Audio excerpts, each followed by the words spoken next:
His Holiness Syedna Mufaddal जी, महाराष्ट्र के मुख्यमंत्री एकनाथ शिंदे जी, उप मुख्यमंत्री देवेंद्र जी, इस कार्यक्रम में उपस्थित अन्य सभी मान्यवर महानुभाव, आप सभी के बीच आना मेरे लिए परिवार में आने जैसा होता है।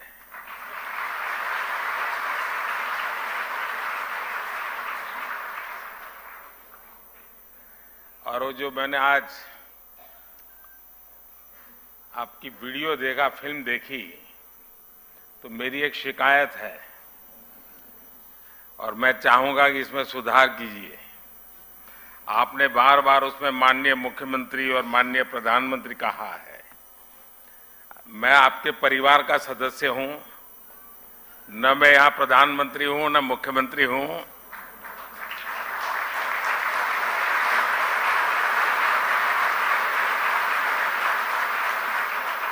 और शायद मुझे जो सौभाग्य मिला है वो बहुत कम लोगों को मिला है। मैं 4 पीढ़ी इस परिवार के साथ जुड़ा हूं, 4 पीढ़ी, और चारों पीढ़ी मेरे घर आई है।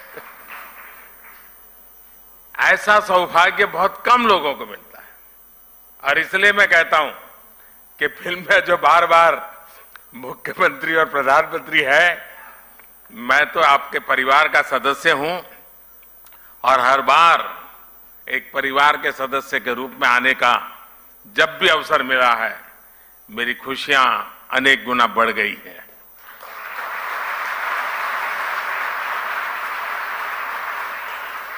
कोई समुदाय, कोई समाज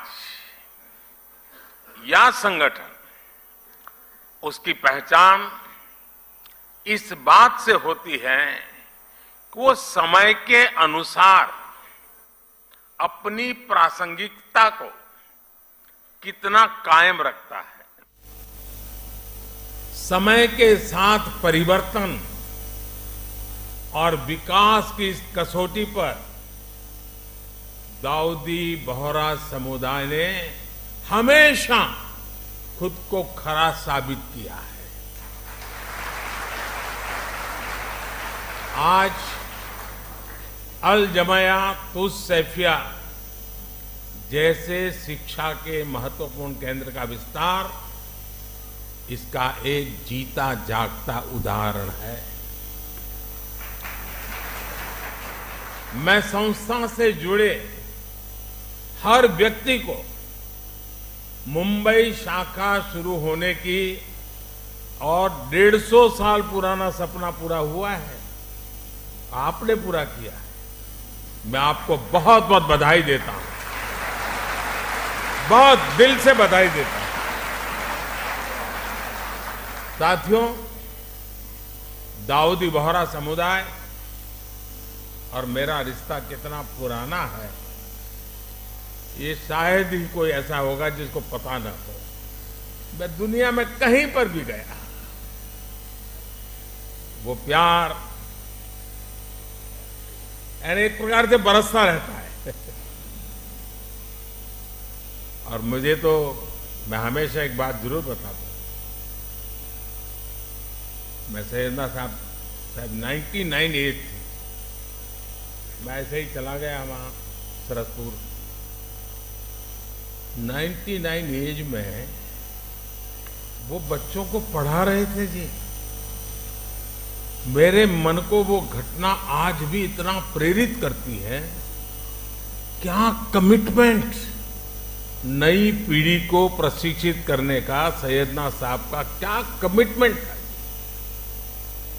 99 एज में भी बैठ करके बच्चों को पढ़ाना, और मैं समझता हूं 800,000 बच्चे एक साथ पढ़ रहे थे। मेरे दिल को वो दृश्य हमेशा हमेशा प्रेरणा देता रहता है। गुजरात में रहते हुए हमने एक दूसरे को बहुत करीब से देखा है। कई रचनात्मक प्रयासों को साथ मिलकर के भी आगे बढ़ाया है। और मुझे याद है सैयदना साहब की शताब्दी का वर्ष हम मना रहे थे और सूरत में हमारा बहुत बड़ा जलसा था, मैं भी था उसमें। तो सैयदना साहब ने मुझसे कहा तुम मुझे बताओ मैं क्या काम करूं। मैंने कहा मैं कौन होता हूं आपको काम बताने वाला। लेकिन उनका बड़ा आग्रह था, तो मैंने कहा देखिए गुजरात को तो हमेशा पानी का संकट रहता है, आप उसमें कुछ जरूर। और मैं आज भी कहता हूं उस एक बात को, आज इतने साल हो गए, पानी के रक्षा के काम में आज भी बोहरा समाज के लोग जी जान से लगे हुए, जी जान से लगे हुए। ये मेरा सौभाग्य है। और इसलिए मैं कहता हूं कुपोषण के खिलाफ लड़ाई से लेकर जल संरक्षण के अभियान तक समाज और सरकार कैसे एक दूसरे की ताकत बन सकते हैं, हमने साथ मिलकर के वो किया है और मैं इसका गौरव अनुभव करता हूं। और विशेषकर हिज होलीनेस सैयदना मोहम्मद बुरहानुद्दीन साहब, उनके साथ जब भी मुझे चर्चाएं करने का अवसर मिला, उनकी सक्रियता, उनका सहयोग मेरे लिए भी एक प्रकार से मार्गदर्शक रहा है। मुझे एक बहुत बड़ी ऊर्जा मिलती थी। और जब मैं गुजरात से दिल्ली गया,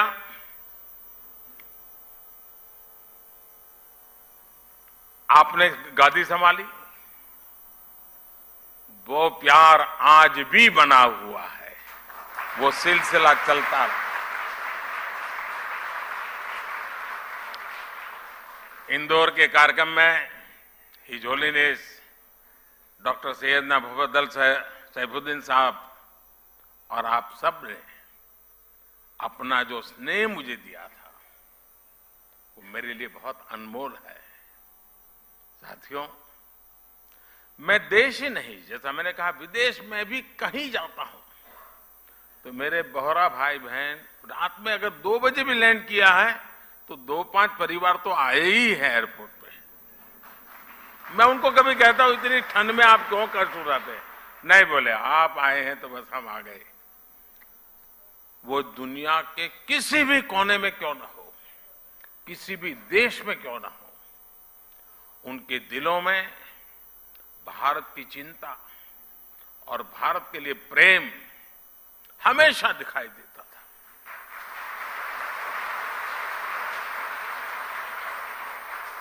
आप सभी की ये भावनाएं, आपका ये प्यार मुझे बार बार आप तक खींच लाता है। साथियों, कुछ प्रयास और कुछ सफलताएं ऐसी होती हैं जिनके पीछे कई दशकों के सपने लगे होते हैं। मुझे बात पता है कि मुंबई शाखा के रूप में अल जमिया तुस सैफिया का जो विचार हो रहा है, इसका सपना दशकों पहले हिज होलीनेस सैयदना अब्दुल कादिर नईमुद्दीन साहब ने देखा था। उस समय देश गुलामी के दौर में था। शिक्षा के क्षेत्र में इतना बड़ा सपना अपने आप में एक बहुत बड़ी बात थी। लेकिन जो सपने सही सोच से देखे जाते हैं, वो पूरे होकर के रहते हैं। आज देश जब अपनी आजादी के अमृतकाल की यात्रा शुरू कर रहा है, तो शिक्षा के क्षेत्र में बोहरा समाज के इस योगदान की अहमियत और भी बढ़ जाती है। और जब आजादी के 75 साल की याद करता हूं तो मैं एक बात का जिक्र जरूर करूंगा, और मेरा तो आप सबसे आग्रह है कि जब भी आप सूरत जाएं या मुंबई आएं, एक बार दांडी जरूर हो आइए। दांडी यात्रा महात्मा गांधी जी की आजादी का एक टर्निंग पॉइंट था। लेकिन मेरे लिए सबसे बड़ी बात वो है कि दांडी यात्रा में, दांडी में नमक सत्याग्रह के पहले गांधी जी आपके घर में रुके थे, दांडी में।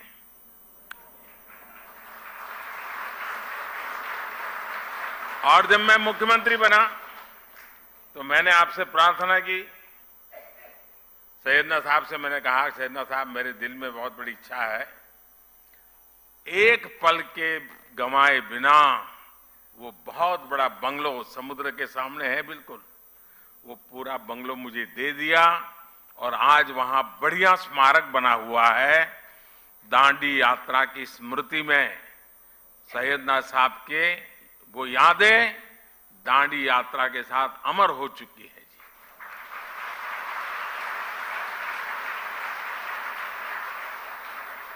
आज देश नई राष्ट्रीय शिक्षा नीति जैसे सुधारों के साथ, यहां बहुत सारे पुराने और वर्तमान वाइस चांसलर्स बैठे हैं, मेरे सारे साथी रहे हैं, अमृत काल में जिन संकल्पों को हम आगे बढ़ा रहे हैं, महिलाओं को, बेटियों को आधुनिक शिक्षा के नए अवसर मिल रहे हैं। इसी मिशन के साथ अल जमायातुस सैफिया भी आगे बढ़ रहा है। आपका करिकुलम भी आधुनिक शिक्षा के हिसाब से अपग्रेडेड रहता है और आपकी सोच भी पूरी तरह से अपडेटेड रहती है। विशेषकर महिलाओं की शिक्षा को लेकर इस संस्था के योगदान सामाजिक बदलाव को एक नई ऊर्जा दे रहा है। साथियों, शिक्षा के क्षेत्र में भारत कभी नालंदा और तक्षशिला जैसे विश्वविद्यालयों का केंद्र हुआ करता था। पूरी दुनिया से लोग यहां पढ़ने और सीखने आते थे। अगर हमें भारत के वैभव को वापस लाना है तो हमें शिक्षा के उस गौरव को भी वापस लाना होगा। इसलिए आज भारतीय कलेवर में ढली आधुनिक शिक्षा व्यवस्था ये देश की प्राथमिकता है। इसके लिए हम हर स्तर पर काम कर रहे हैं। आपने देखा होगा पिछले 8 वर्षों में रिकॉर्ड संख्या में यूनिवर्सिटीज भी खुली है। मेडिकल एजुकेशन जैसी फील्ड में जहां युवाओं का रुझान भी है और देश की जरूरत भी है, उसे देखते हम हर जिले में मेडिकल कॉलेज खोल रहे हैं। आप देखिए 2004 से 2014 के बीच देश में 145 मेडिकल कॉलेज खोले थे, जबकि 2014 से 2022 के बीच 260 से ज्यादा मेडिकल कॉलेज खोले गए। बीते 8 वर्षों में देश में, और एक खुशी की बात है, देश में हर सप्ताह एवरी वीक एक यूनिवर्सिटी और 2 कॉलेज खुले हैं। Every week. ये स्पीड और स्केल इस बात के गवाह है कि भारत उस युवा पीढ़ी का पुल बनने जा रहा है जो विश्व के भविष्य को दिशा देगी।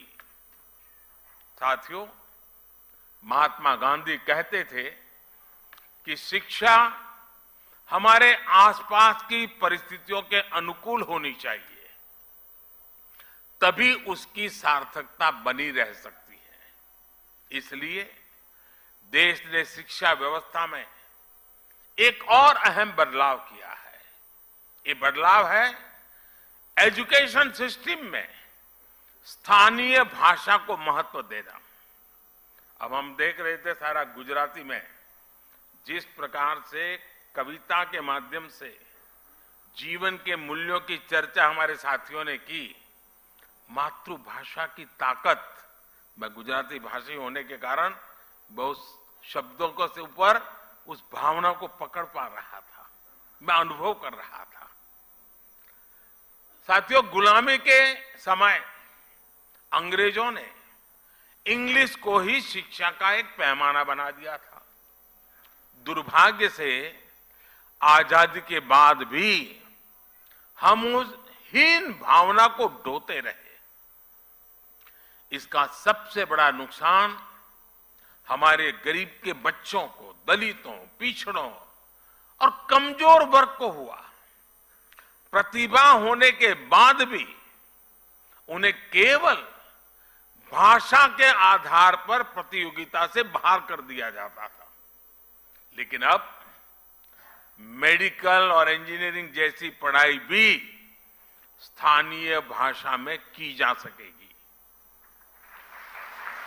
इसी तरह भारतीय जरूरतों के हिसाब से देश ने और भी कई बदलाव किए हैं। पिछले कुछ वर्षों में हमने पेटेंट इकोसिस्टम पर काम किया और पेटेंट फाइल करने को आसान बनाया है। आज आईआईटी, आईआईएससी जैसे संस्थानों में पहले से कई ज्यादा संख्या में पेटेंट फाइल हो रहे हैं। आज शिक्षा के क्षेत्र में बड़े पैमाने पर टेक्नोलॉजी का इस्तेमाल हो रहा है। इसलिए स्कूलों में लर्निंग टूल का उपयोग होने लगा है। अब युवाओं को किताबी ज्ञान के साथ ही स्किल, टेक्नोलॉजी और इनोवेशन के लिए तैयार किया जा रहा है। इससे हमारे युवा रियल वर्ल्ड के प्रॉब्लम के लिए तैयार हो रहे हैं, उनके सॉल्यूशंस खोज रहे हैं। साथियों, किसी भी देश में उसका एजुकेशन सिस्टम और उसका इंडस्ट्रियल इकोसिस्टम दोनों ही मजबूत होना जरूरी होता है। इंस्टीट्यूट और इंडस्ट्री ये दोनों एक दूसरे के पूरक होते हैं। ये दोनों युवाओं के भविष्य की नींव रखते हैं। दाऊदी बोहरा समाज के लोग तो खासकर बिजनेस में काफी सक्रिय भी और सफल भी हैं। बीते 8-9 वर्षों में आपने ईज ऑफ डूइंग बिजनेस की दिशा में ऐतिहासिक सुधारों को देखा है, उसके प्रभाव को महसूस किया है। इस दौरान देश ने 40,000 कंप्लायंसेस को खत्म किया, सैकड़ों प्रावधानों को डिक्रिमिनलाइज किया। पहले इन कानूनों का डर दिखाकर एंटरप्रेन्योर्स को परेशान किया जाता था। इससे उनका बिजनेस प्रभावित होता था। लेकिन आज सरकार जॉब क्रिएटर्स के साथ खड़ी और उनको पूरा समर्थन देने वाली सरकार है। पिछले कुछ वर्षों में विश्वास का अभूतपूर्व वातावरण तैयार हुआ है। हम 42 सेंट्रल एक्ट में सुधार के लिए जन विश्वास बिल लेकर आए हैं। कारोबारियों में भरोसा जगाने के लिए हम विवाद से विश्वास योजना लेकर के आए हैं। इस बार के बजट में भी टैक्स दरों में सुधार जैसे कई कदम उठाए गए हैं। इससे कर्मचारियों और उद्यमियों के हाथों में ज्यादा पैसा आएगा। इन बदलावों से जो युवा जॉब क्रिएटर बनने का सपना देख रहे हैं, उनके लिए आगे बढ़ने के कई अवसर पैदा होंगे। साथियों, एक देश के रूप में भारत के लिए विकास भी महत्वपूर्ण है और साथ साथ विरासत भी महत्वपूर्ण है। यही भारत में हर पंथ, समुदाय और विचारधारा की भी विशेषता रही है। इसलिए आज देश परंपरा और आधुनिकता के संगम की तरफ विकास के रास्ते पर आगे बढ़ रहा है। एक और देश में आधुनिक फिजिकल इंफ्रास्ट्रक्चर बन रहा है, तो साथ ही देश सोशल इंफ्रास्ट्रक्चर भी निवेश कर रहा है। आज हम पर्व त्योहारों की प्राचीन सांझी परंपरा को भी जी रहे हैं और त्योहारों की खरीदारी के दौरान आधुनिक टेक्नोलॉजी से पेमेंट भी कर रहे हैं। आपने देखा होगा इस बार के बजट में नई तकनीकों की मदद से प्राचीन अभिलेखों को डिजिटाइज करने का ऐलान भी किया गया है। और मैं अभी हमारे जो पुरानी सदियों पुराने जो पुराण है हस्तलिखित वो देख रहा था, तो मैंने आग्रह किया कि भारत सरकार की एक बहुत बड़ी योजना है, हमारे सारे ये चीजें डिजिटलाइज हो जानी चाहिए, आने वाली पीढ़ियों को काम आएगी। मैं चाहूंगा इस तरह के प्रयासों को आगे बढ़ाने के लिए सभी समाज, सभी संप्रदाय आगे आए। किसी भी पद्धति से जुड़े अगर कोई प्राचीन टैक्स है तो उन्हें डिजिटाइज किया जाना चाहिए।